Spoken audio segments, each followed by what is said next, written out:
Oh man, it feels so fucking good. Like I always knew I was better than everyone, but now I just have that quantification. Like it's just right there. It's like you are better than everyone else. Like, yeah, no, definitely 100% skill game. Everyone else should get good.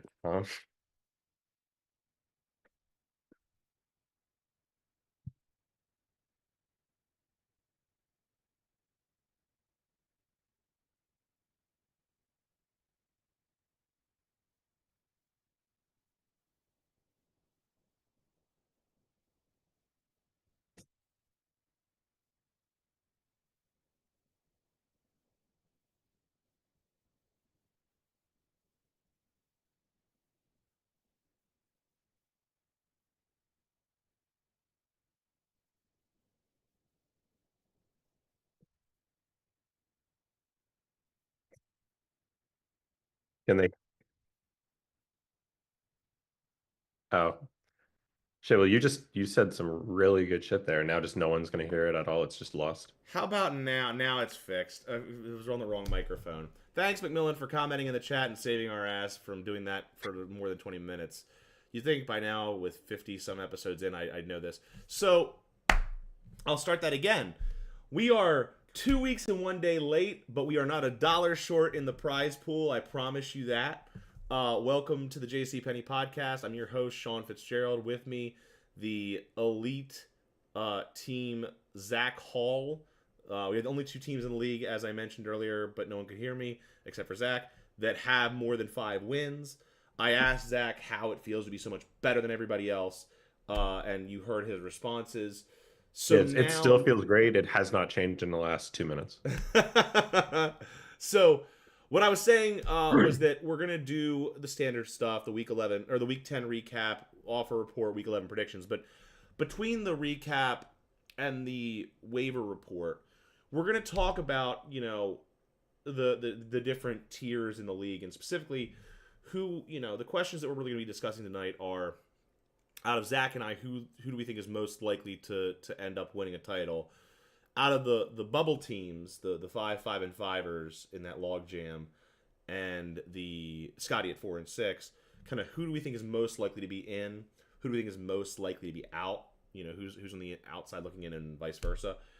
And lastly, we're going to be talking about.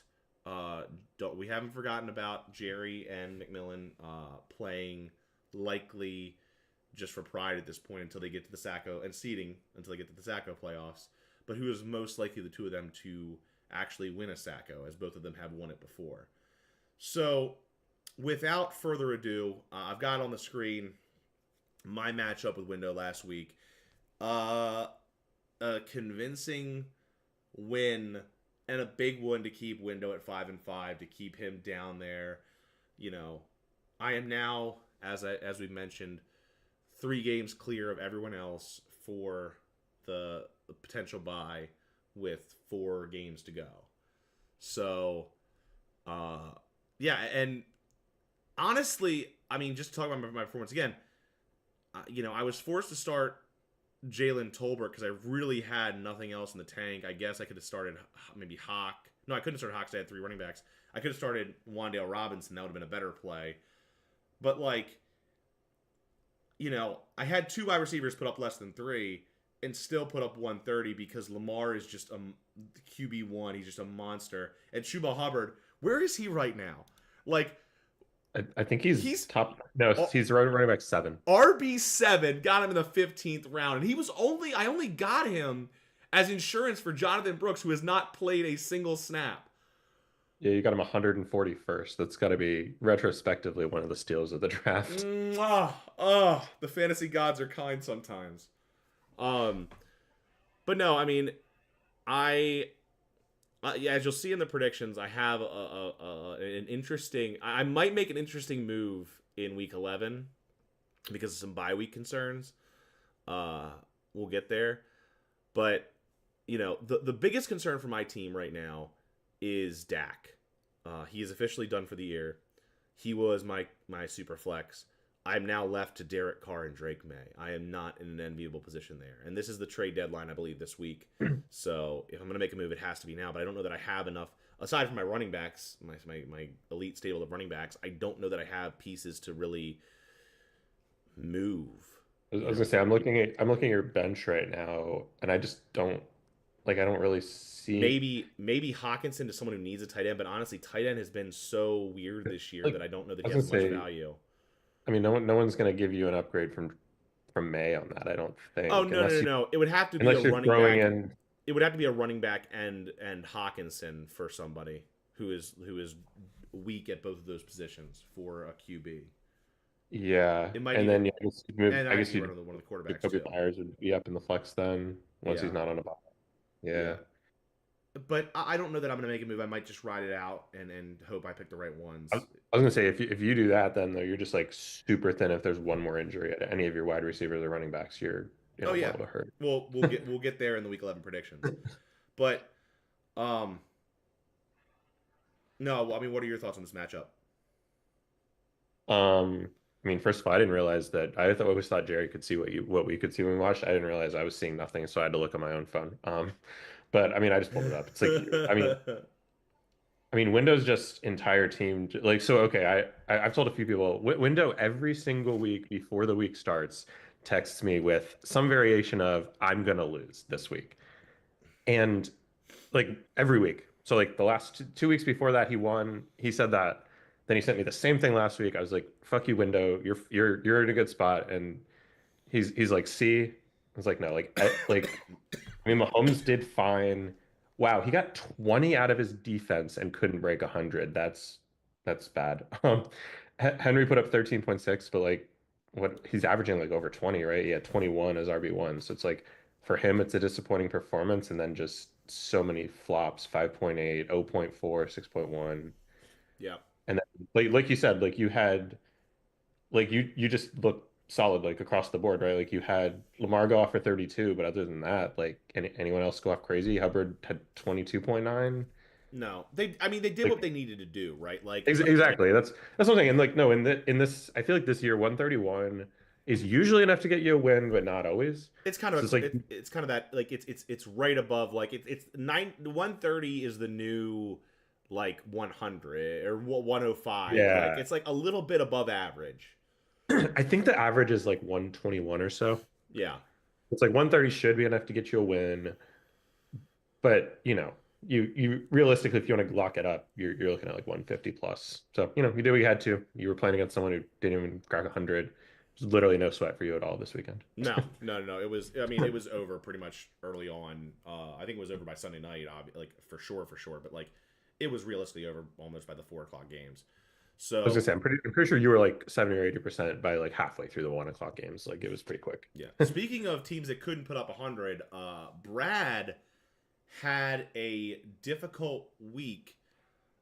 It didn't help that he didn't start a tight end, although I don't know that, and I understand the impulse because I don't know that with Brock Bowers on bye that he it seems like he didn't want to drop anybody on his bench, um, and just wanted Which to. like that's I get what he's saying, right? Like he's like, oh, I like my people on my bench, but like especially where he was, like it wouldn't have made a difference, right? He lost by like 60 Right. almost.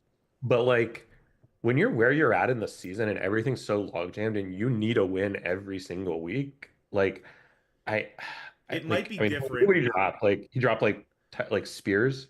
Like he could have dropped the 57th ranked running back for a tight end to just stream in there and probably got him off like waivers again Wednesday. Well, Like, that's his handcuff for Pollard. I think he's worried about, but realistically, like but again, okay, so like, would you rather have your handcuff or would you rather have like I don't know, that gives you it like an extra probably average like 6 or 7 points is probably what yeah, you but I'd can say stream. tight ends though is like a low seal. Like Yeah. it's like it's generally a low scoring position. I understand the logic. I do get it. I think it'd be different.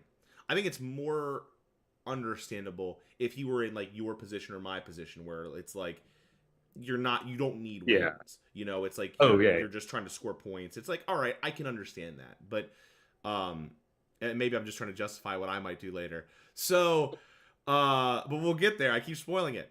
So a down. He also had a down week. Like Nico Collins had a nice bagel. I was gonna say he got injured, right? Right. Yeah. Um, you know, Always sucks when that happens. and he's also wasn't both two of his three QBs were on bye, so he was starting Rico Dowdle at Superflex. That obviously is a handicap. Just didn't get, but the most disappointing, the bust of the week might have been Justin Jefferson. I expected more out of a matchup against Jacksonville, and he really. I mean, I understand seven's nothing to shake a stick at when there are wide receivers that put Yeah. up 3 and 2, but like it's still for Jay Jettas, it reeks as an underperformance. I was gonna say I'm looking, and before that, his worst performance was he had a 12.2. Like that was the worst performance. Yeah, He's actually been pretty consistent in the 15 to 20 range. he always is. Yeah, He's always a very good wide receiver. I mean, he is. Where's he ranked right now? Wide receiver two, I two. think, right? Yeah, two. Yeah. So like that, it's a mat. Like I understand like 7.3 is not bad in the relatively for like what you want out of like a wide receiver 2 or 3 maybe, but for your wide receiver, the wide receiver 2 in fantasy football and your wide receiver 1, obviously huge disappointment. Meanwhile, Scotty went off to the tune of 149, but to be clear, 50 of that is Jamar Chase. That was insane to go in like at the end of Thursday, be up 50 to nothing, and only one of your players went. It's over. I think that also might have been a motivating factor for Brad too. It's like, well, fuck, like Oh, he's put up 50 on me already. I'm probably not catching him. You know, okay. That makes it okay. I'm like, I mean, I'm still gonna say like points also matter still. Like, sure, especially for they're- the bubble teams. that's what I'm saying. Like, no, I don't care about points. I'm like, but like when you're in that spot, it's like no, the play that honestly, like my best guess is that there's going to be a 7-7 team that is not in the top five. That's my take. I'm gonna Oh throw out there. yeah, It could be false. There could only be two of the six of them, or three of the six of them that end up five or better, or seven and seven or better. But I think there's going to be someone who's 7-7 and needs points to either win the tiebreaker and be top five, or needs points for the wild card. So like, I totally agree with you. yeah. So I So mean, I don't know. Like I said, I get you don't want to drop people, but like realistically, what are the odds he's gonna start Zamir White between now and the end? He's averaging 3.6 points a week. Like you can't drop him for a streaming tight end to get you an extra 7 points. Like yeah, I don't know. no, I totally get it. That's what I would have done. Obviously, he made a different decision, and maybe it was right, maybe it was wrong. Obviously, in this case, it literally didn't matter. So, Time will well, tell. unless the points matter. Let's see. Well, let's also see what his bench does moving forward. Yeah. But moving on to James and McMillan, this was basically McMillan's must-win week to stay relevant, and both for Jerry and McMillan, these were kind of must-win matchups because when you with they were both I think 2-7 going into it. I want to say, and Yeah. it's like at this point you've got to run the table to really get to 7-7 and have a shot. Yeah, no, I was talking to Jerry before that, and I think we both sort of agreed like you pretty much have to win out, maybe have room for one loss, but when your loss is the first week here, like, okay, what are your odds of like Running winning the four? table and putting up enough points to get in the wild card, or Yeah, get to and get in the top five. yeah, no, that's what I'm saying. So they had one was like win out, and then you're probably in, but the other way was to put up a bunch of points, and I think they both were under 100, right? They Like, were, they were, so they it's were. like not only did they not get their wins, but like they just let like right now I think Scotty's projected to be the wild card, and they just let Scotty get another 50 points relatively on them. Like that, Correct. this was a terrible week for both of them. No, agreed. It basically killed their season. And it's unfortunate. We know we talked at length about Jerry's injury struggles, but the craziest part about this week for me and McMillan's matchup, like, and I get it, but he did bench C.J. Stroud, who is QB 16 right now. He benched Stroud in favor of Herbert and Cousins. It was And it the right worked. call Yeah. technically, but it didn't really matter because 9.78 to 10.24. But Yeah. I mean, we've talked about McMillan's team. Honestly, he just doesn't have it. Like he just doesn't.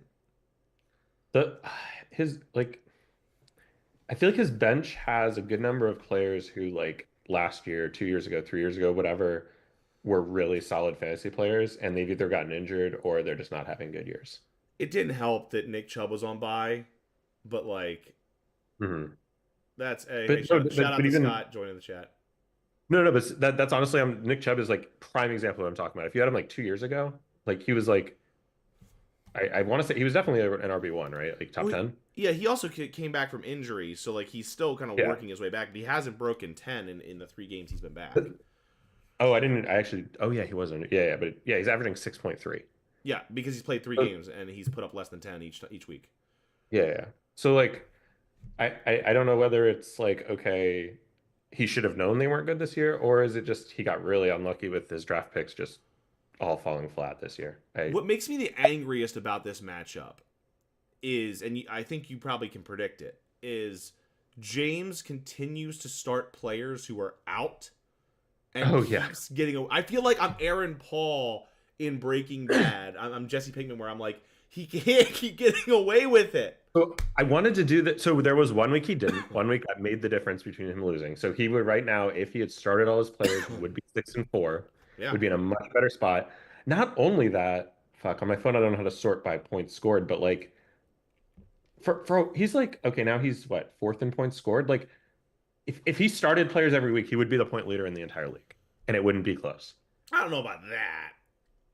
I'm pretty sure he's left like 100 points on the table. Like it's been 100 egregious. might be a little much, but he's definitely left some points on the table.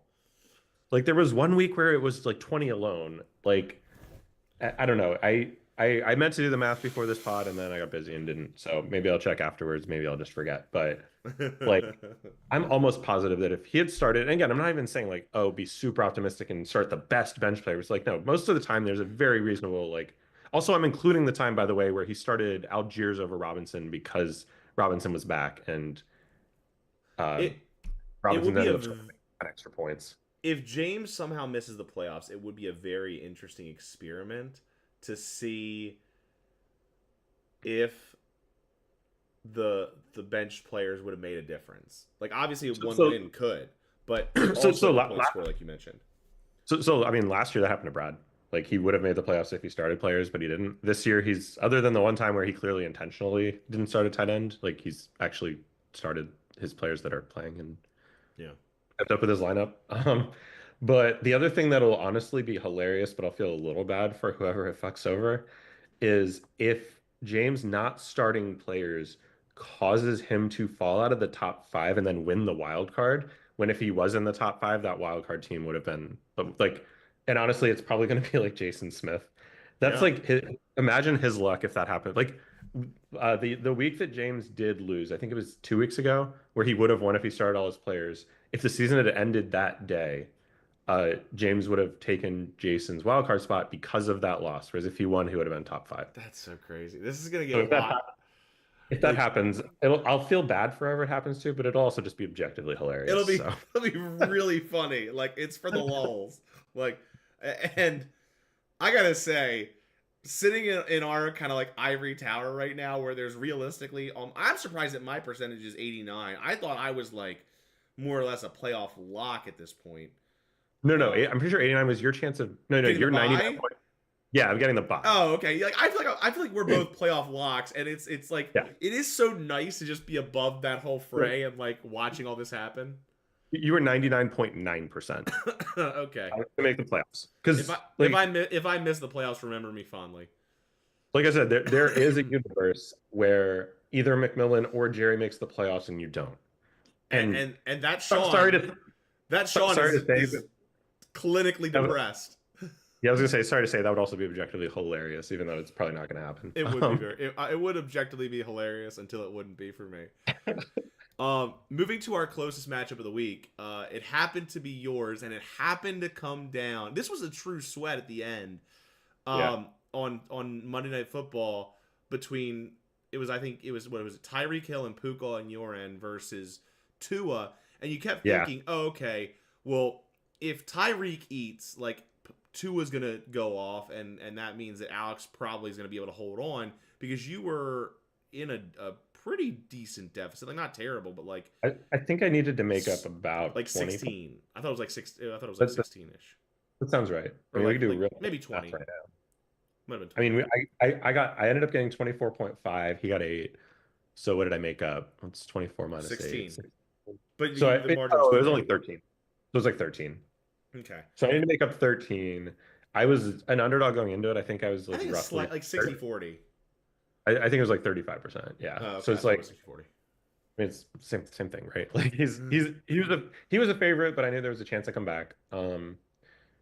Yeah, and we were talking a little bit, and like I don't know, just I had whatever feeling, just especially like when Alex's players all just fucking went off like Thursday night. What like we talked about how like Scotty had fucking 50 out of Jamar Chase, but like uh he had who do you have He had go? a combined 50 plus with Joe Burrow and Chase Brown.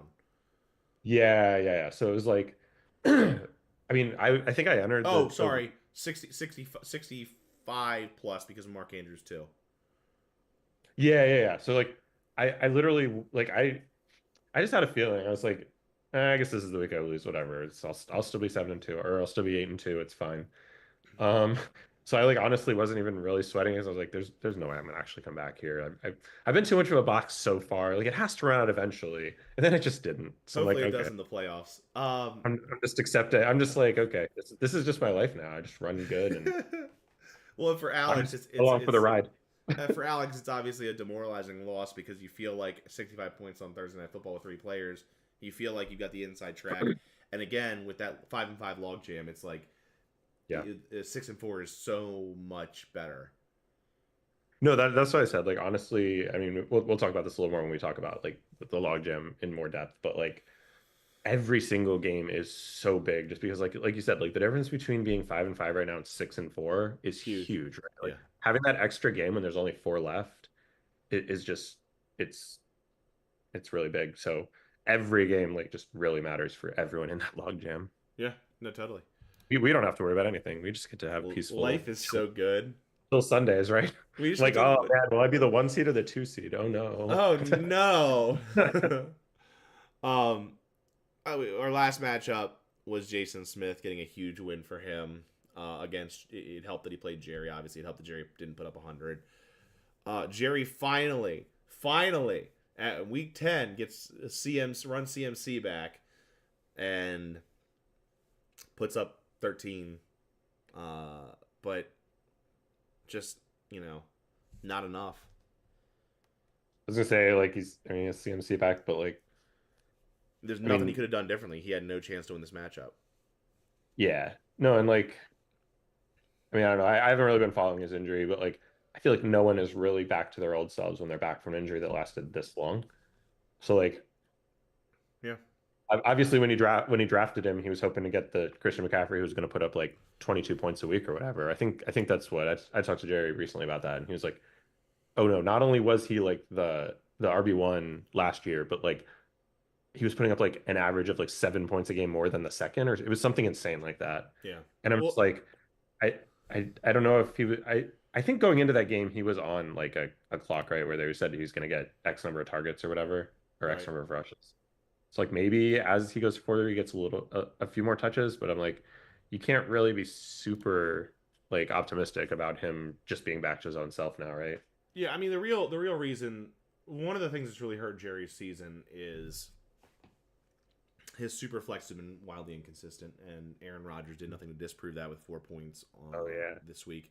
And the Aaron Rodgers is putting up I think like something like what it was. I just looked it up. It was like 14 a week. Yeah, Uh, 14-1. and he's QB 15, but he also hasn't had a bye yet. So like Uh, so that's a little bit inflated. he's probably closer to QB 20 or so. Yeah, he just had a terrible season, and um, like I said, just nothing Jerry can do. Meanwhile, Jason Smith. So I'm going to start with the biggest reason for optimism, then move to the biggest reasons for concern. I think I'm still kicking myself because my 2-3 turn, I grabbed Jonathan Taylor third round, but I also had the Dak Kyler debate, and I went Dak, and I'm just like this week was brutal. Like Dak's done for the year, and Kyler puts up almost 30. It's like if I had Kyler, I Mm. would be a true title Like, contender.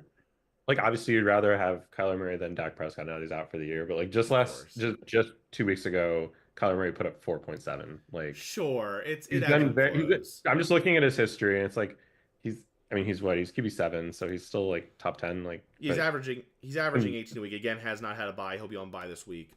So it's a little okay, inflated, but he's still doing but he's just been okay. very inconsistent, is what I'm saying Yeah, though. yeah, totally. Uh, Whereas reason Dak, for well, Dak was relatively like pretty consistent, right? And then he just got hurt, so now he's gonna be consistent at zero. So, Correct. And speaking of Dak, the real reason for concern on Jason Smith's team is CD. Obviously, he got CD and Sun God at the 1-2 turn, oh and yeah, CD's been CD's really good this value year is too. CD's value is in the toilet without Dak. With Cooper Rush throwing him the ball, it's just the question is Jason's team still good on paper? Yeah, ish. Like, but he put up he put up 120 this week, and Jaden Daniels only had not 8.5. So like, yeah, like he's doing okay, but I also his team doesn't with CD not having Dak, his Yeah, team is less scary. yeah, no, I agree. Um, Um, so but he did what he had to do last week, so if he just yeah. So keeps playing against 95, he's gonna be in a good spot. let's talk about the standings and let's answer some of these questions. So we'll start with the one between you and I. We'll start at the top of the table and work our way down. So out of you and I, and this is gonna be very tempting to pick ourselves, obviously, but objectively speaking, as objective as we can be, um, we're neck and neck in points scored. The difference is less than 4. You Mhm. obviously have the inside track with one win, but we're not talking about who's going to finish the 1 seed or the 2 seed. We're talking about Who's gonna who win the is championship? who is Because obviously most we're both winning the semi. likely who is most likely to win a title. If we have a rematch, who is most likely to win a title? Hmm. So I'll let Am I, you I'll am I let going you go first? first. I mean, I'm gonna pick myself. Um, Yeah. like I think if you had Dak, that's a little bit different. I think it's a lot closer. I mean, like Lamar Jackson is fucking like the GOAT this year. Like he's obviously carrying your team, but like and Taylor's been really good as well, right? Oh Yeah. no, right, 22. So he's been fine. But like Devontae Smith now that AJ Brown's back, like hasn't been putting up as much as previous, right? He's working his way back. He's been injured off and on, so like he's been kind of working his way in and out. And like Jalen Waddle hasn't looked amazing this year. I know. He's looked terrible. Like he just hasn't had Well, any upside. I was gonna say like it was like, oh, Tua's out, so that's why. And then Tua came back and like he's still not putting up any To be points, right? fair, that Like, hurts you too there, Tyreek Hill. yeah, no, it does. But no, but Tyreek Hill's looked like He's looked okay, better by comparison. Jalen Waddle has but broken 10. He's played 9 games this year. He has broken 10 once. so wait, when did Tua come back? So I actually just want to read off numbers. Was it week 7 after their bye? I need to look at who I'm just gonna start at week 7 and pretend that he's been back for 4 weeks. I could be wrong on the who one. has Tua. Do you remember? I forget. I just played against him, so Alex. That's right. Alex got Tua.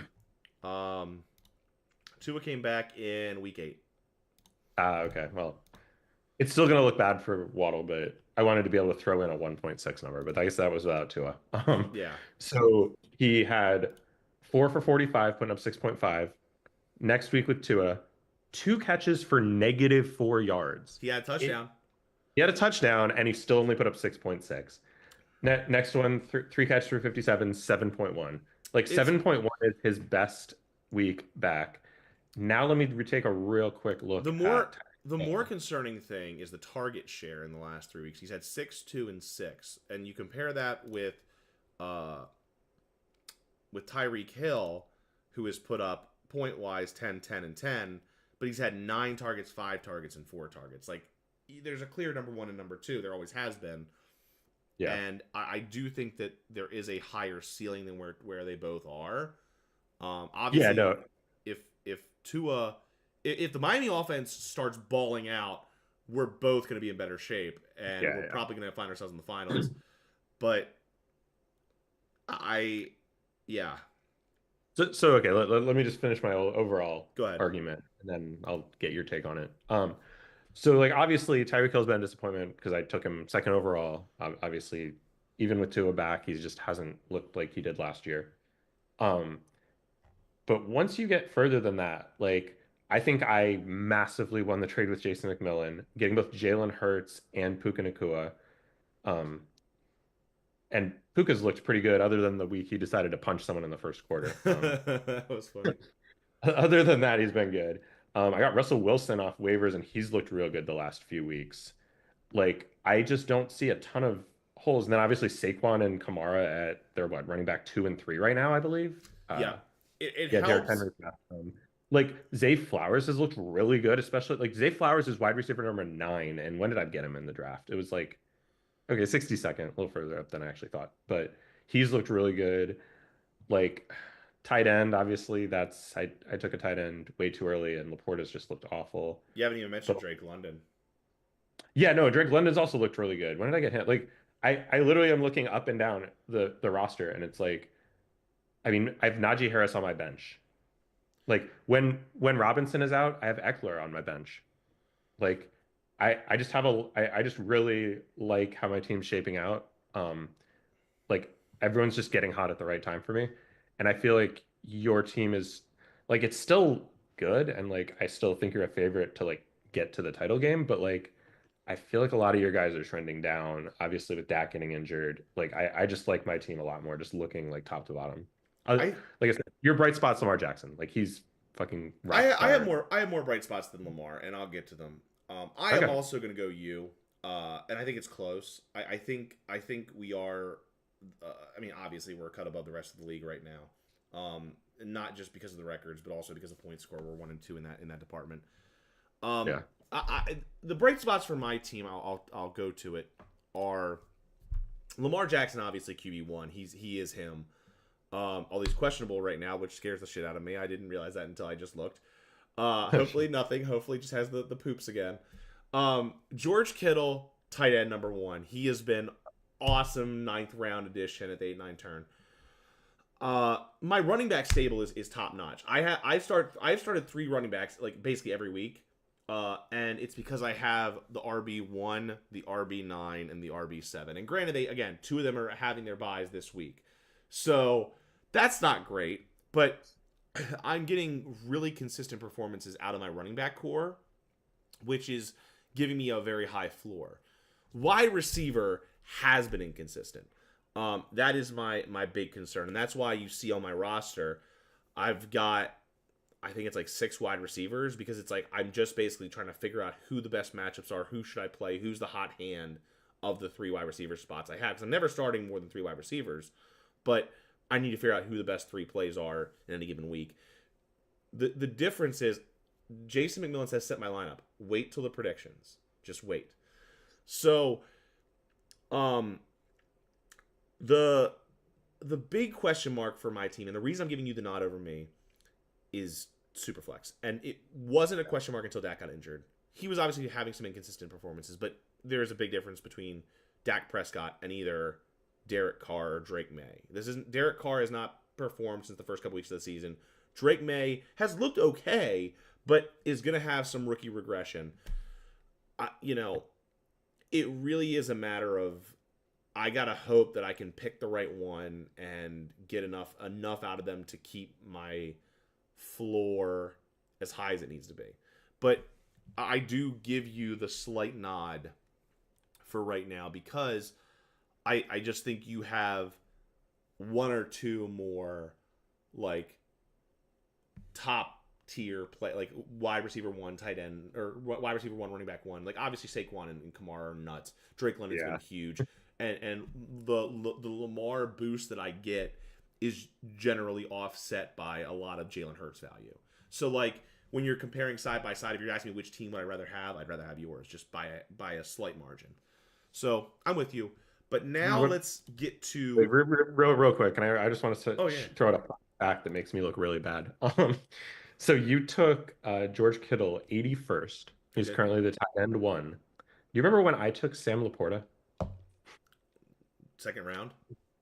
39th. Oh, Till the 3rd round, but still, like you got the tight end 1 4 rounds later that I got the tight end 10, who I'm not even starting anymore. George Kittle, I said at the draft he was one of my favorite picks, and he has, he is. I didn't hit every pick in the draft, but I nailed Lamar and I nailed George Kittle. Yeah, no, for sure. No, every list I saw had Laporta as the number 1 tight end, so I was like, all right, let's go with that. And then Kelsey went a little before me, so I was like fuck, this is the run on tight ends. I need to get one, and I just picked the number one like consensus tight end, and then he's just been very disappointing this year. All right, enough of our roster baiting. We need to move to the bubble.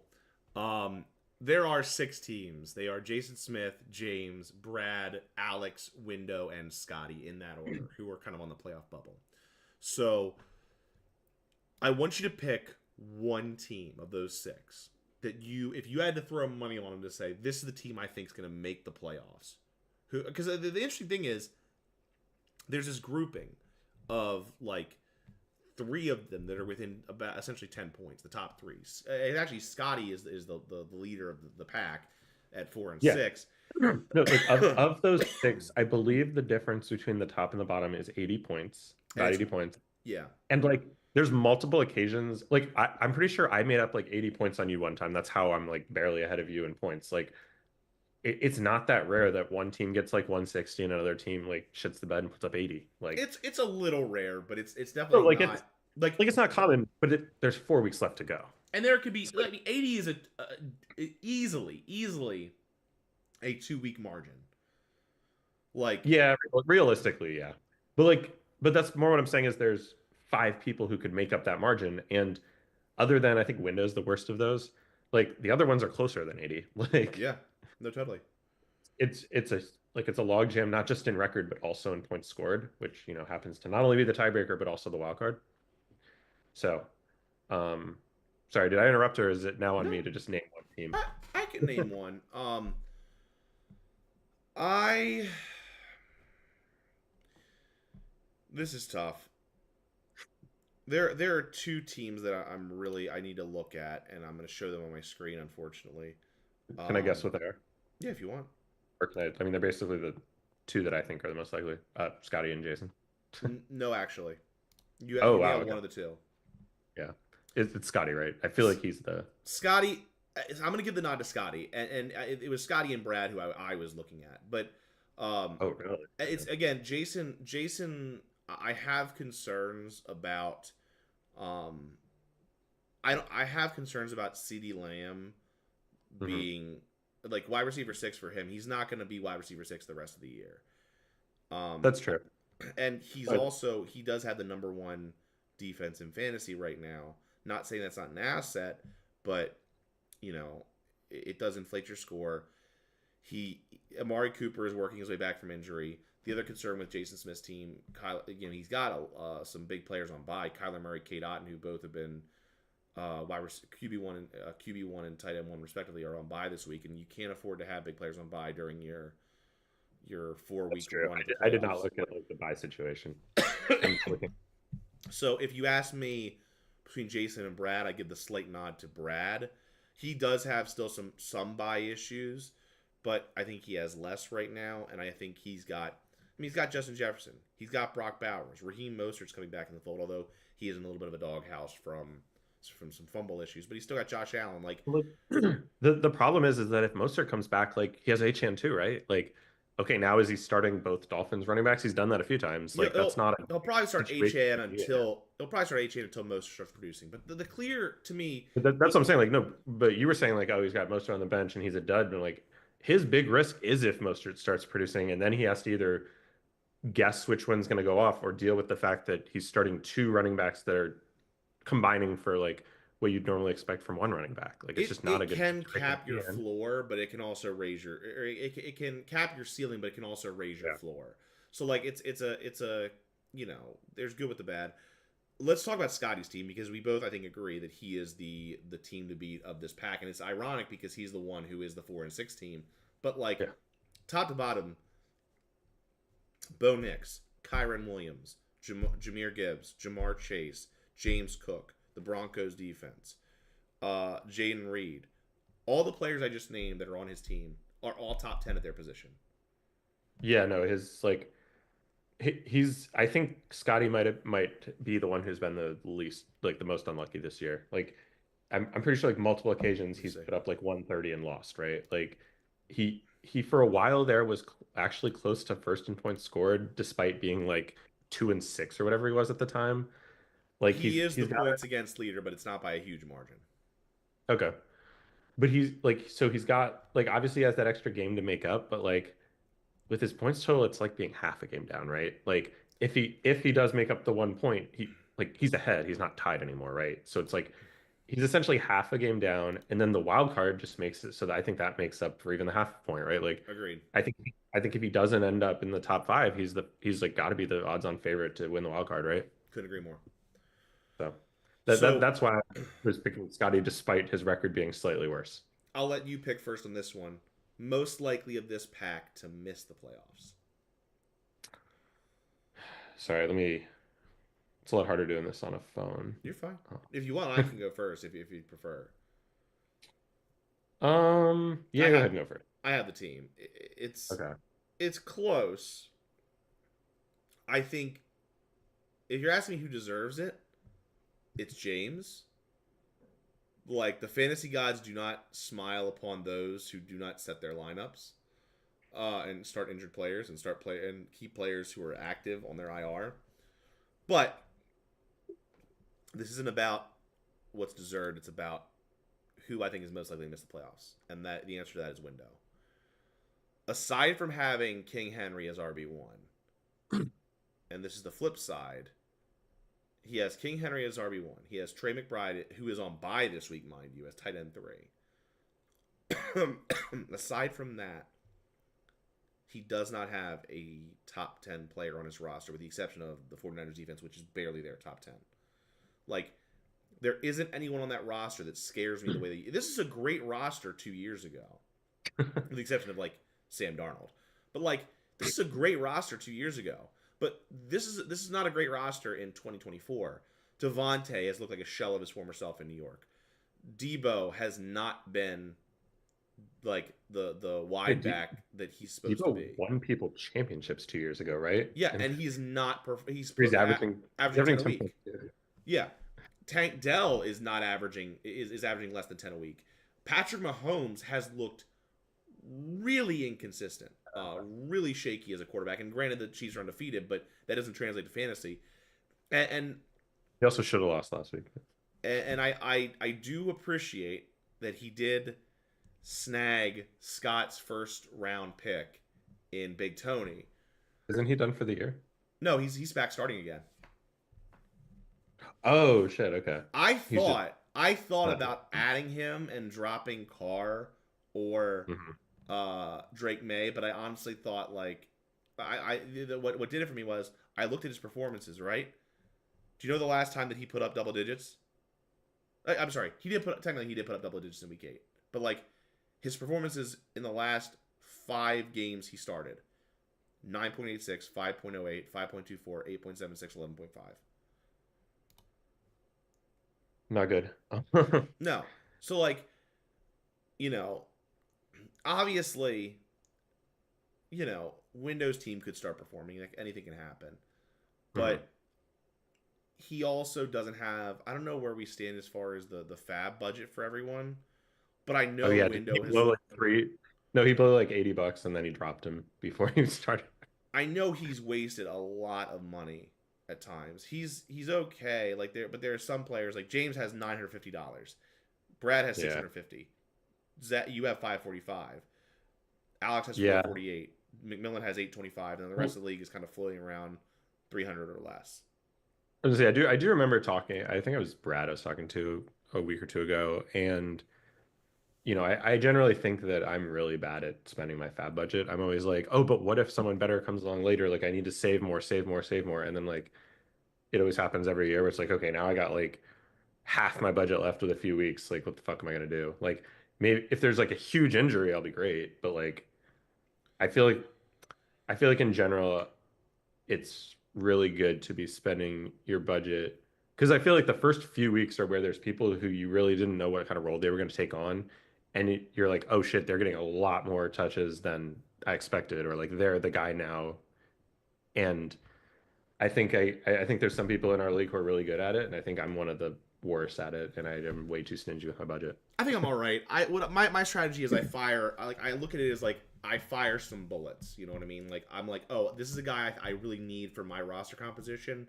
I'm gonna throw 200 or 300 or what on him. Like if I want my guy, I'm getting my guy. Although let me like just make sure that that wasn't seen as praising Windows strategy. Window, I'm sorry, I'm not trying to be offensive here, but like I feel like Windows strategy is he reads about someone, he's like, oh shit, they're good. I want them, I want them. I don't want to risk losing out on them and just bids way too much on them. McMillan asked an interesting question. Didn't we bet that Mahomes wouldn't be number one? I do remember something about this, like that he would never be a QB1. He would never be the QB1 again. Oh, any no, no, I think the bet was any given week. So he wouldn't be the QB1 in any individual week, right? Has he ever been? I don't even know. I mean, he put up 24.54 in week 9. I'm assuming there's a quarterback that beat that, I'm and everything sure. else has been like his next best after this 18. Like Yeah. I mean, I I forget who even were like talking about that actually happened, but I remember that was if anyone remembers, like, pull it up in the chat, or it might have been on a previous episode of the pod. I was gonna say, Um, I think it was the second episode of the pod because you were going over the first week, that and sounds right. I forget if it was like I think you and Jerry because I think one of you I think you might have mentioned like oh yeah obviously 14 is a down week for him and he was like nah Mahomes is washed he's never gonna be No, QB1 I I think think I was the one saying Mahomes is washed. oh okay Because whereas Jerry was like I had Mahomes, like, I don't know if it was last year or the year before, and I was like, yeah, he's showing some signs of trouble. Like, he wasn't worth the 101 that or the whatever it was, the 102 or whatever it mhm. was that I paid for him. So, Sorry, um, so going back to the discussion on which of the five in the logjam, or shit, six, isn't it?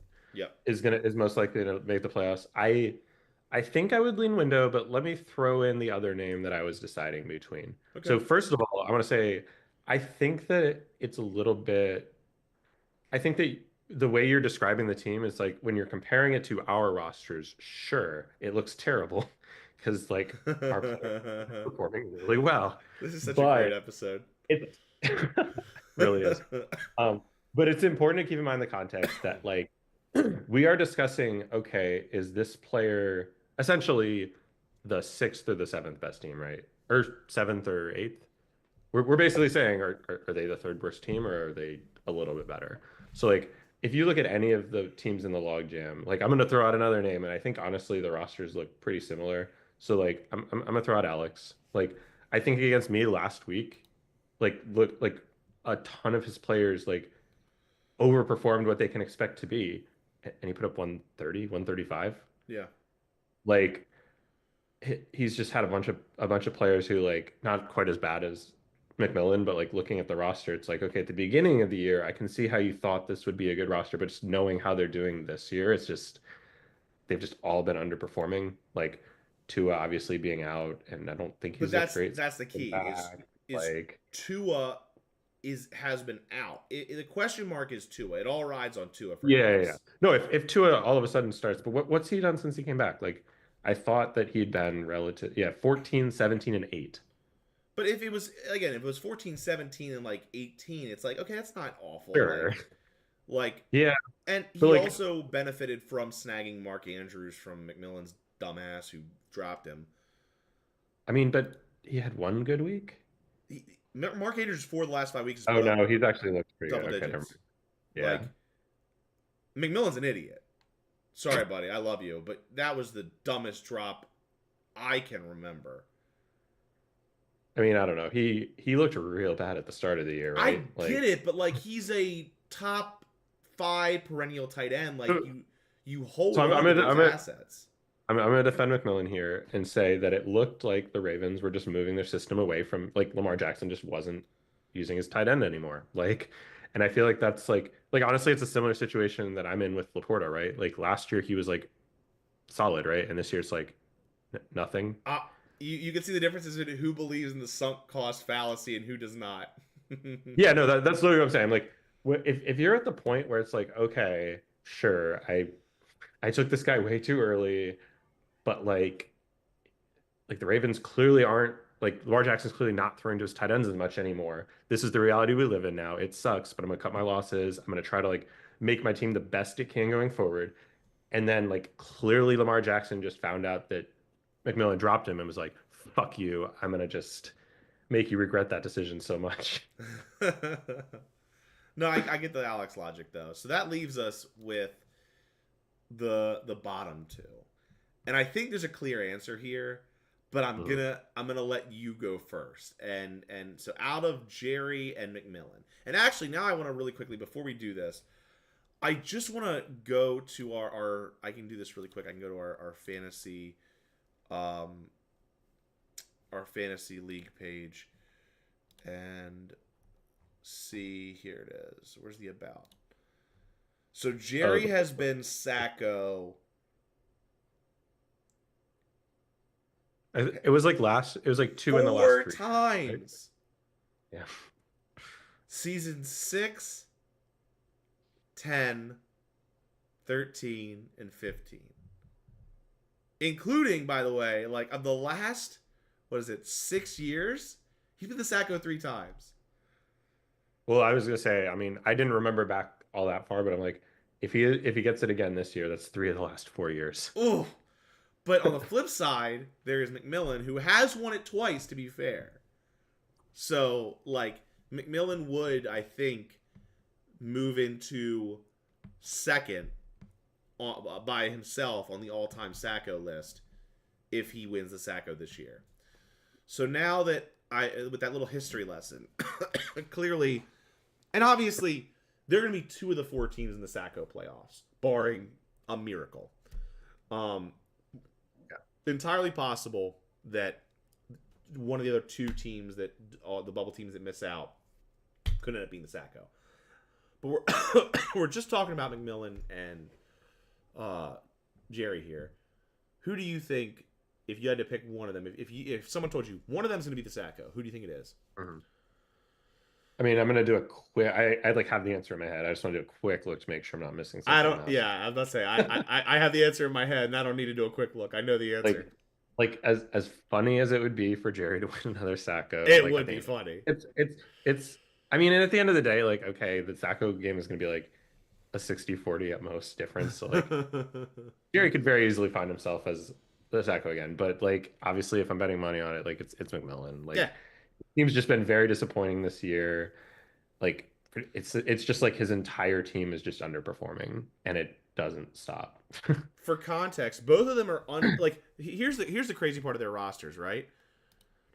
There is an almost a 100 point drop off between the bubble and where Yeah. those two teams are. And McMillan is at 1061. He is more than 230 points below you at the top of the table. Yeah, so he's at so I mean it's really easy to do this math now that we've played 10 games, but that means McMillan's averaging 106 Yep, and Jerry's averaging what, 108 or something? Like correct. 109. yeah, 109. So it's like obviously they're probably going to be like I said, obviously anything can happen. One of them could win their Sacco semifinal, but like most likely they're gonna be playing each other, and most likely McMillan's gonna lose. That's where I'm gonna go because like even on top of what we were just saying, like okay, Jerry's teams also looked really bad, like put up 109 a week. Like he's finally starting to get some of his injured players back. Like Cooper Cup's Right. looked really good since he's been back, and he's suffered a lot not having him the rest of the season. CMC had a fine week, but like even if he does that going forward, again, like we're not saying your roster has to be as good as like you or mine. We're saying like okay, you're playing against the other teams who have suffered injuries, suffered underperformances, maybe made some mistakes, right? Like maybe you end up in the sack against someone who doesn't set their lineup. Cough, James. Like we are talking like the bar is lower here, so like just looking at that, it's like okay, with that lower bar, Jerry's team actually looks fine. Like I don't I think he's probably not going to end up the Sacco this year. Again, I agree with your analysis. If I were a betting man, I'd pick McMillan. I just the two teams. I think he is the worst team on paper, and it's not like leaps and bounds, but it's also it's a significant difference between the two teams. And I think Jerry is like you said, Jerry is getting players back. McMillan isn't. His lineup is what it is. Like he hasn't had injury issues like Jerry has that led him to be here. He's just had a Oh yeah, bad no, team. I think you mentioned on a previous podcast when you were with Jerry about how like McMillan seems struggling. He really needs to like mix it up and trade, but I'm just like he doesn't have any value to trade. That's the I mean, problem. like Like C.J. Stroud, Malik Neighbors, Marvin Harrison, all those guys have some value. Like you're sure, telling me sure, that but like no, but I'm saying I don't think that like Like I feel like usually if you're like essentially he needs to do a trade where he's going to increase the points he's going to score per week, right? Like that's generally what he needs to do. It's not about like long-term thing. Like he needs to basically get his roster to the point where he's scoring more per week. And I think that if he trades those small bright spots of his lineup away, like he's not going to get enough value that makes up for that drop in value there, is sort of my take. Like I mean, it's if he wants T.J. Hawkinson and like another wide receiver, I'd package those for C.J. Stroud, or I'd package like a quarterback and Hawkinson for C.J. Stroud. but then like I know this is who he started last week and it looks like he's set to start this week, but like starting Herbert also doesn't feel good as the one who had him No, at the start. I agree. I'm just saying, like there are quarter like I would want C.J. Stroud off of his roster just Yeah, for yeah, no, no. game value. So all I'm saying is, and sorry, I don't want to like get too much into this and not a random tangent, but like I generally think that the way you can increase your team's value from trades is like, for example, when he traded me like Puka, right?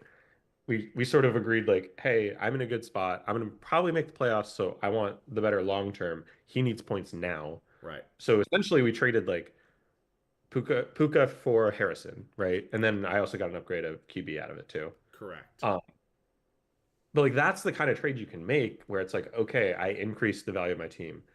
Like he has to give up the reason his team's even scoring 106 a week in order to get other players to increase his points. Like that's just not going to end.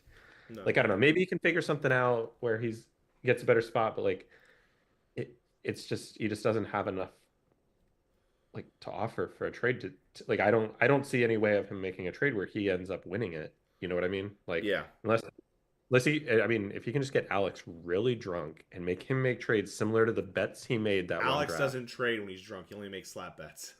Okay. So McMillan said send me an offer. I might send you one for Stroud. But that'll be after the pod. So let's talk predictions. The Thursday night game is at halftime right now. 7-3 Commanders, I believe. So we'll start with the Commissioners matchup as always. And here is where I get to say what I've been building to this whole Oh. time. I You're really not. am really, really considering pulling a Brad and not starting an RB2.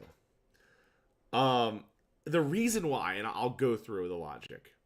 The reason why is if you look at the running backs who are available, get this out of here. If you look at the running backs who are available right now, highest projection is what? 6 points? It's Tank Bigsby, who window just dropped, who was on waivers until Friday. And I will tell you, I have not put a waiver claim in for him. Everyone else, like 6'5", 4, like, is it really worth it to throw a waiver claim on, or like to add any one of these guys for like and take the lottery ticket that they might put up double digits, or even get the 5-point boost?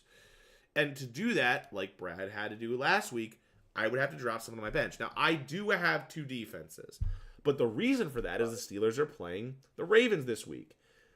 I don't anticipate the Steelers are going to do well against the Ravens, but they are the number 3 defense in fantasy. So, I don't know, man. It's tough. Like, who do I drop from my bench? Do I drop TJ Hawkinson after he's finally back and getting double digits? He had double digits last week.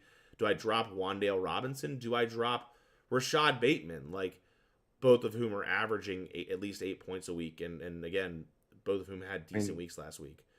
I feel like, am I looking at the right team here? I feel like there's a pretty obvious drop. Unless I don't know anything about him. Please tell me. I mean, I'm looking at the injury thing, and I don't see when he's going to be back. Is Jonathan Brooks going to be back this year? I believe so. Okay, but then like with Hubbard looking as good as he is he even getting any work if he comes back? Like they brought him. Like, he should suit up November 24th against the Chiefs. And again, okay, so what would that be? That would be the second to last week in the season, or the no. last week? That's not this week, but next week. Oh shit. Okay. So like, after all season of stashing him, it's like it's almost again sunk cost fallacy. It's like I've stashed him all year. I don't want to like give him up right now, even on his bye week. Like I don't want someone to snatch him, and then like especially with Chuba Hubbard's value being so inflated, like it's an insurance policy. I'm just in a situation where I think I gotta, and it helps that I am 8-2. Yeah. So like I I'm gonna throw out one suggestion that you could potentially do. You could also trade. and that's what I've been thinking is it's time to Like make you it. like But just looking at the wide receivers on your bench, I'm but I like, don't need a running oh, back is the thing. I need one for 1 week. I need a rental. yeah, because James Conner will be back and you'll be starting him. It's just the bye week fact that two of my top three, like two of my RB1s are on bye this week, and Scotty once again might benefit. Scotty was the one who got to play Brad without a tight end. He might benefit from playing Oh, a whatever it is, a 9-man roster 2 weeks in a row. I was gonna say it's actually kind of crazy that I'm like you have the wide receiver 23 on your bench. And I added him this week for like Yeah, nothing. yeah. We'll get to that. Actually, I'm sorry. You're right. That's a great point. I forgot to do the offers report. Let's get there first. So, Oh, okay. because you'll see how much I spent for him. So, Oh, we had four bidders on S Stein, three of which were big money bids. But Jason went all out and went 331 and snagged him. He does look like the RB1 potentially in Denver now, so it is interesting to see. I think it's a good move by Jason, to shoot that bullet. yeah. Uh, Scotty added Especially, famous Jameis, and then Scotty also had a bid on Bateman like I did, but I threw 70 on him, and that's how I got him to drop Jalen Tolbert. Then we just had Elijah Moore, Jonnu Smith, Dallas Goddard, and the Dolphins defense for chump change. yeah. So that leads us to the predictions. I'm really surprised you got him for only 70 because I'm like I haven't seen like how he was doing, but like the To be 20 fair, like in theory he should be like everyone has to not only have three wide receivers but a flex. Like in to be theory he should be a fair, starting lineup, right? to be fair, again, inflated because no buy yet. Like the Uh, 23. So really he's averaging 9 a week. But yeah. he's had at least 4 performances this year of the 10 weeks of the season where he's put up double digits, including a 20-point performance in week 7. And last week he's coming off a 14-point performance. So like But we're also talking about how the fact that you're like, oh, looking at waivers, and I know you were talking about running backs, not wide receivers, but like the concept of like, okay, if you're going to waivers for someone, you're getting someone who's going to put up like 5 or 6 a week. Like getting an extra 3 or 4 a week, like that could actually be the difference. it It could. like I said, no, I'm not saying like I was expecting him to go for like 500 or anything, but I was like, all things considered, like 7% of the budget with how much money people have left for someone who in theory is like should be in like either like a starting lineup as either your third wide receiver or your flex, like it's not bad. Yeah, no, I am thrilled about it. Jason McMillan also making a good point. If I trade him 2 players for Stroud, he'll have or I'll have room to add somebody. That's true. So there might be a trade in the works. Um, so this is the question is predictions, and I'm going to start and I'm going to predict Scotty because as of right now, barring any changes, I'm likely to run without an RB2. I have my two of my three stud RBs are on bye. I just have I am in a worse position due to the bye week. I think it's likely he beats me this week. Yeah, I mean, even if you didn't have a running back on bye, I think I might still pick Scotty. Like Yeah, I get it. it's just yeah, and I mean, it doesn't help that you know, not that you expect Smith to be doing a ton, but like first half, 2 catches for I, 24 yards. I think if I had Um, both my running backs. I think if I was at full strength, I think it'd be a very close match. But then I'd actually be a slight favorite in my view. But yeah, again, I was saying with one of them though. So yeah, like yeah, you were yeah. still started like let's say like just James Conner or just Chuba Hubbard was It'd be there. close, but he'd still be a favorite. But that's what I would probably go. I'm Second trying to look at matchups and see if any matchups are different, but like are like second half starting. better or worse. But like yeah, I mean Scotty's a favorite. Like he could still win, but he's a very clear favorite here. I mean Yep. he's projected to win by almost 20. Like Now Brad and still. Oh, sorry, sorry. what was Go ahead. that? No, no, go ahead. Oh, I was saying like he's projected to win by almost 20. Like you could win, but I obviously gonna go with Scotty. So that brings us to McMillan versus Brad. Right now, Brad is winning 1.4 to 0 because he has Zach Ertz. I'm sorry, McMillan's winning 1.4 to 0 because he has Zach Ertz in, but that's the only player in for either team. Brad hasn't set his lineup. Yeah. Presumably, we're going to see some other running back. I would guess. Actually, he Wow. could. What he could do is do A Chan at RB2. Then he has his Yeah. pick of the litter at the flex. Probably Rico Dowdle, and then I'm guessing Jordan Love at super flex. Tight end, he's going to put Brock Bowers back in, and this will look a lot different. It's Brad. Oh wow. Yeah, I didn't realize he had Dowdle in the Superflex. Yeah, I mean he's still 44% despite not having a tight end, yeah, missing a tight end and a running back, and having a running back in his Superflex. Yeah, it's So Brad. and I mean, my guess is he's going to put in Bowers and he's going to put in Love, right? Like that's what's that's the He'll situation it's put going to in be. Bowers and Love, yes. Yeah. Which like we're looking at like McMillan's projected to win by 9 and he's going to add I don't know what projection that's going to be, but it's probably like 30, right? 26. 26, yeah. So it's like I mean I don't know. Did you want to predict first route? Like this is a really easy I said prediction. it's Brad. It's Brad and it's done. Yeah, like I mean we just talked about how McMillan's probably a favorite to win the Sacko. Like it's not he doesn't have any like amazing matchups that I can see here. So I'm like, yeah, I don't obviously win Brad. Moving to Alex versus Window. This is a huge matchup for 5 and 5 teams, and Oh these are yeah. the two teams we identified as the most likely to miss the playoffs. So this is a matchup with massive implications. Not off to a Yeah. good start for Alex because Terry McLaurin is ice bageling at halftime. Yeah. Right now, Window projected favorite by 9, but this honestly could go either way. Yeah. Um yeah, no, I mean exactly what you said. Like this is like huge fucking week for both of them. And Windows already told me he thinks he's gonna lose, but he says that every week, so not a big deal. But yeah, no, I mean I'm just trying to do a quick look if there's any like matchups that are crazy. I don't know. ESPN has Windows a 54% favorite. I'm gonna say it's probably a coin flip. I guess I'll go Windows slight edge. So Like I you're said, if McLaurin hadn't had the bagel, I feel like it's just a coin flip. So I'm just gonna based on that, I'll say like Windows gonna win now that we know that. and I picked Window to be most likely to miss the playoffs, and I think this is where it starts. I think this is where the wheels fall off for Window. I don't think Derrick Henry's going to have as much success against the Pittsburgh run D. Yeah. I don't think that um, I don't. I mean, again, I think the projections, Devonte Adams, Debo Samuel, those projections are a little bit inflated. Um, I haven't gone back and done this analysis, but I'm like, ESPN generally over predicts, right? I'm sure, Because I'm like, I just look at some predictions and I'm like, it's very common to see people with like 135 to 140 projections, and then like it seems to never hit. So but I I don't know. do. I do think Alex's projections look to be more accurate, and again, the margin of the projections is 125.5 to 121.8 as of Yeah. like the beginning of the week. So like I'm sticking to my guns and going Alex here.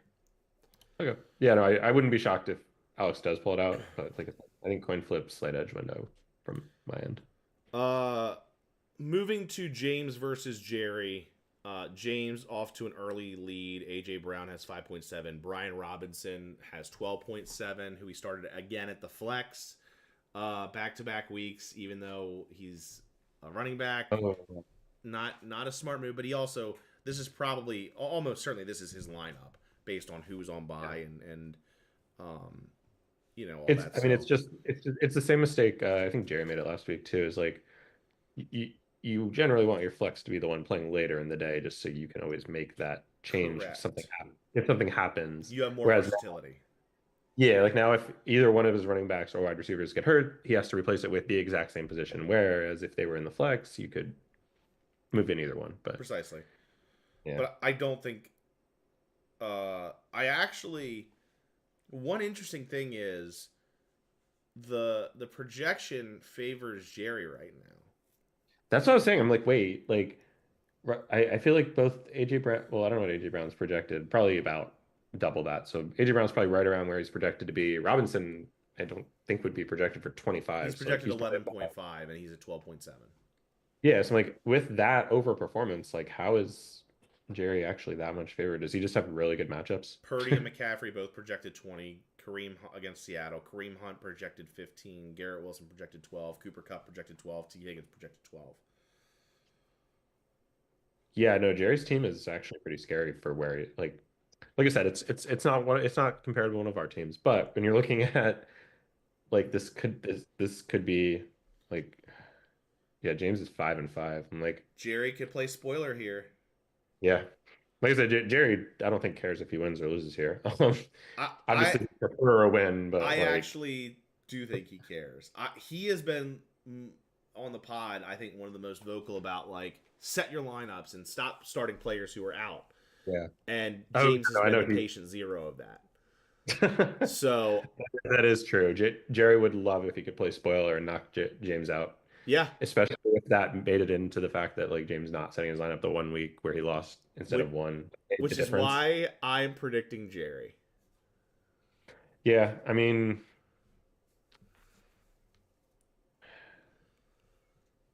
yeah, I mean, I Also, hate to use. he gets the defense is a different matchup. He gets the Texans D going up against the Cowboys and Cooper Rush versus the Oh Bills wow, playing against the Kansas City Chiefs. yeah. No, I mean, I hate to use it as a justification, but like Jerry's projected to win by 7, and I don't see any reason that that would be off by that much. So I'll go Jerry as well. Also, it'll just be I'm also just rooting for Jerry, so. I am too. So let's go to our last match. Excuse me, last matchup. Um, it's you versus Jason Smith. You're up 13.34 to 4.72. You do have two But players in right now, though, who are I was gonna kind of say, underperforming, but it helps you that Jaden Daniels is also underperforming so far. I mean, Saquon's right about where you expect him to be halfway through the game. Yeah, but Hurts Jalen Hurts is not, a and little neither is less. Jaden Daniels. Yeah, yeah, yeah. Yeah, if I had to guess, we're honestly in a pretty similar spot as we were at the start of the game, like percentage wise. We Um, we talked throughout this pod about the reasons your team is potentially the biggest title contender right now. Um, while this is a big game for Jason, he also has, again, I talked about his bye week issues. He has the bigger bye week concerns compared to you. He has the CD concerns I talked about. Amari Cooper is still questionable, but I think he will play. yeah. He's got to start Caleb Williams, and that's not an enviable position to be in with Caleb Williams' inconsistency in his rookie year.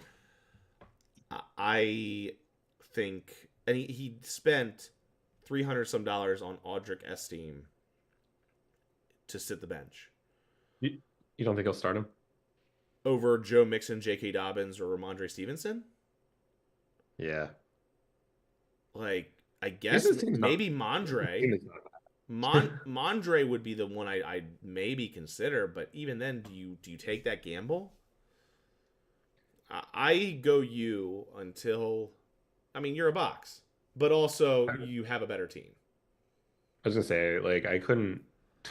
I know matchups are a thing, so it's in theory, but like, I don't think I have anyone on a buy. Daniel Jones is on a Danny buy. I don't know. Dimes. Oh, you're in trouble. Like I couldn't have sat here and talked my team up so much and then not predict myself to win. Like Yeah. let's be real. Yeah. I love my team. Like I said, honestly, I think Jason's in a pretty good spot to make the playoffs. Like he's gonna get there. It's just Agreed. not gonna be.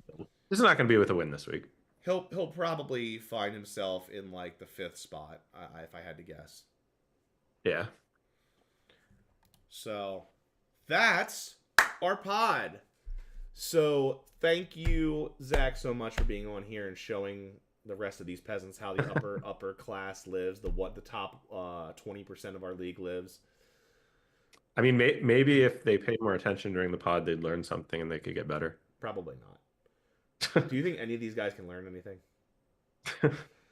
But Half of seriously, them have kids, right? Like, how can you learn anything? You're just tired all the time. speaking of tired all the time, I'm going to bed to try to get rid of this cough that has been probably pretty bothersome throughout this pod. But I appreciate McMillan and Scotty for tuning in live and joining the chat. Good luck to everybody in your matchups, especially those on the bubble who need it. And that's it. We'll see you. Oh man, this cough. I'll say it actually wasn't bad at the beginning. It's just gotten real bad in the last like 10 minutes. This is what happens when you talk all day for a living. I had a administrative hearing, so it was like a lot of talking today. My voice is pretty much shot. So, but never too shot to do the podcast. So, like I said, appreciate you guys. See you next week. Good night. Yep.